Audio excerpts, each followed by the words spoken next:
Hello दोस्तों, क्या हाल है। तारीख आज 15 जून 2025, दिन संडे रविवार हो गया। हिंदी तिथि चतुर्थी है। और आइए बात करते हैं आज के मुख्य समाचार में देश भर की तमाम बड़ी खबरों पर नजर डालते हैं। देखिए दोस्तों, एक तो आज के दिन को फादर्स डे के रूप में मनाया जाता है। इस दुनिया में दोस्तों माँ बाप माता पिता के प्यार से बड़ा कोई प्यार नहीं हो सकता है। इसीलिए हमें जिंदगी में हमेशा अपने मम्मी पापा का कहना मानना चाहिए, उनका आदर सत्कार करना चाहिए। हैप्पी फादर्स डे देश भर के सभी पिता उनके बच्चों के लिए भी। और वहीं आज 15 जून को ग्लोबल विंड डे के रूप में भी मनाया जाता है, यानी कि विश्व पवन दिवस। चलिए आगे बढ़ते हैं अपन खबरों में। सबसे पहले कुछ अपडेट्स देखते हैं अहमदाबाद विमान हादसे से जुड़े। तो देखिए दोस्तों, इस विमान हादसे के बाद अब 170 ताबूत तैयार करने का ऑर्डर भी दिया गया। मरने वालों की कुल संख्या 275 पहुंच चुकी है। 248 लोगों के डीएनए सैंपल्स लिए गए। 15 शवों की अब तक मात्र पहचान हो पाई है। और अब केंद्र सरकार ने अहमदाबाद विमान हादसे की जांच के लिए उच्च स्तरीय समिति भी गठित की है। और वहीं डीजीसीए ने बोइंग ड्रीम लाइनर 787 श्रृंखला के विमानों की जांच का समय बढ़ाने का आदेश भी जारी किया। केंद्रीय नागरिक एवं उड्डयन मंत्री राम मोहन नायडू की तरफ से ये निर्देश जारी किए गए।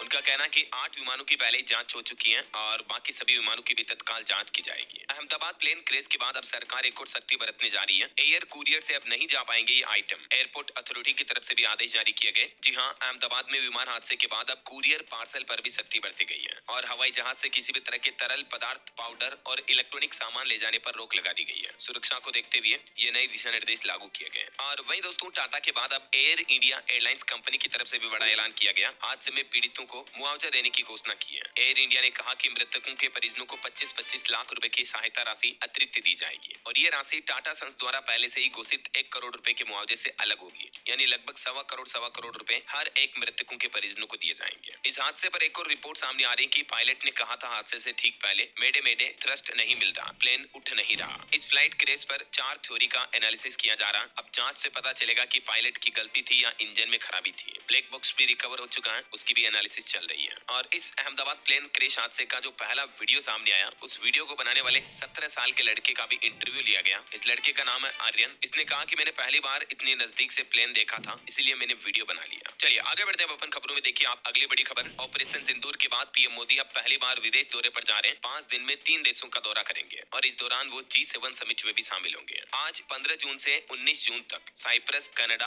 और क्रोएशिया की यात्रा पर जा रहे हैं प्रधानमंत्री नरेंद्र मोदी। उन्हें निमंत्रण भेजा गया है साइप्रस गणराज्य के राष्ट्रपति द्वारा। और अपनी यात्रा के दूसरे चरण में कनाडा के प्रधानमंत्री मार्क कार्नी के निमंत्रण पर पीएम मोदी G7 शिखर सम्मेलन में भाग लेने के लिए 16-17 जून को कनाडा के कनानास्किस की यात्रा करेंगे। और ये G7 शिखर सम्मेलन में पीएम मोदी की लगातार 6ठी भागीदारी होगी। और फिर 18 तारीख को वापस क्रोएशिया की यात्रा पर जाएंगे। तो उनके ये 3 देशों की यात्रा होने जा रही है 19 तारीख तक टोटल। चलिए अगली खबर देखिए। केंद्रीय मंत्री राजीव रंजन का कहना है कि भारत दुनिया का दूसरा सबसे बड़ा मछली उत्पादक देश बन चुका है।